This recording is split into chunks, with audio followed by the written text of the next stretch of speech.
Ashamaa harka fuudhee hordoftoota geetii yerootuuf akkam jirtu bakka jirtanitti nagaa waaqayyo isiniif haa ta'u. Ijoollee Oromoo yuutuubii kee sabiskiraayib naaf godhaadhaa. Kottaa wajjiniin paastaa hojjenna. Akkuma argaa jirtan paastaan asitti bilchaachaa jira. Asitti immoo shunkurtii, kaarotii fi qaaraa filaafilee duwwaasii qopheeffadhee tanan jira. Asumaan immoo paastaa hojjechaa mudannoo koo yeroo dura biyya Arabaa dhufu waan na mudatee paastaa irrattii fi yennaan dura afaan hin beekne san isiniif qooda na wajjin turtii gaarii. Shunkurtii guyyaa haala kanaan murteeffachaa kanan jira kunuun xinnooti haga bilchaafatti zayitiif kan godhu duwwaadhuma isaa inni bishaan waan ta'eef shunkurtiin abiddarra faanuuf inni bishaan ta'a yoo gudda xinnootti godheen jira akka bishaan buusisu haala kanaan warraafachaa kanan jira. Jedha isheen dura biyya Arabaa dhufu waan na mudate mudannoon ani paastaa irratti qabu hojjedhee karaa sa'aatii akkaasiitti tokko ta'ee jira.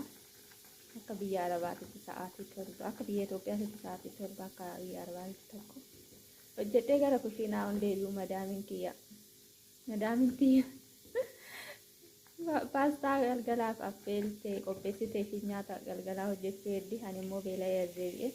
Afaan hin beeku dura waan nan dhufeedhafi irra jookirnaan jette nyaata anaaf hojjettee miti kan kiyya ta'uun oolodhe kana nama isaanii fudhadhee kanan paastaa ishiin galgalaaf hojjechuudhaaf lafa goote ifi ani haamuruudhaaf immoo qaaraa shunkurtii waan itti goggodhamu hundumaa xarabbeessa irratti gurguurteeti na biraa baatee beelotti nyaadhu ka'ii hojjedhu naan jettee baatee daakini ani afaan hin beeku waan ta'eef kana naaf hojjettee kana nyaadhu naan jetti jedhee tanani. Paastaa ishiin affeeltee galgalaaf hojjechuuf lafa goote sana irratti fudhadhee nyaachuun jalqabu soogiddan qabu bishaan jedha yaa rabbii akkamitti kana nyaadhu naan jetti jedheen dhiphachaa ture. Achi yennaa ishiin as deebituu kara kushiinatitti ani paastaa ishiin affeeltee lafa goote nyaachaa tanan jira. Akkasitti madaamiin kiyyaa kana nyaatinii kana miti kanatti nyaattu kasiif qophaa'e naan jettee naqaanechitee mudannoo biraa immoo kanan qabu. Giseen dura biyya Arabaa dhufu maqaa isaanii natti himatanii maqaa ofiitiin natti himte maqaa jaarsa isheetiin natti himte yeroodhuma hunda kanan yaadadhu. Maqaan jaarsa ishii immoo natti himtee kaateet ishiin haayidaa habiibi ana jawuzaa naan jette ani immoo maqaa ishiin natti himte jedhee tanan ani immoo yuu giseen abbaa warraa ishee argu jawuzaa habiibi anaan jedhaan akkasitti gudii ta'anii natti kolfaa ba'anii isiniin jedhaa mudannoo akkamii qabdu isinii hangammoo shunkurtii bilcheechee waan itti goggodamutti goggodee deebi'utti turtii gaarii. Itti odoon baay'isin sharaabii isa kana salsaa isin jedhuuni mankaa takka xiqqeetti natti godhachuu qabna. Akkuma hojjettanitti isinii yoo baay'ee hojjettu ta'e itti baay'istaniitis hojjechuu dandeessu. Isa kanaaf shunkurtii sirriitti qollaanii walitti akka fooliin sharaabii kanaa keechaan beeksifneedhaa fi daakuu qurunfudii yoo manaa qabaattan xiqqeessitanii itti gootu baay'ee mi'aawa nyaanni isaatiillee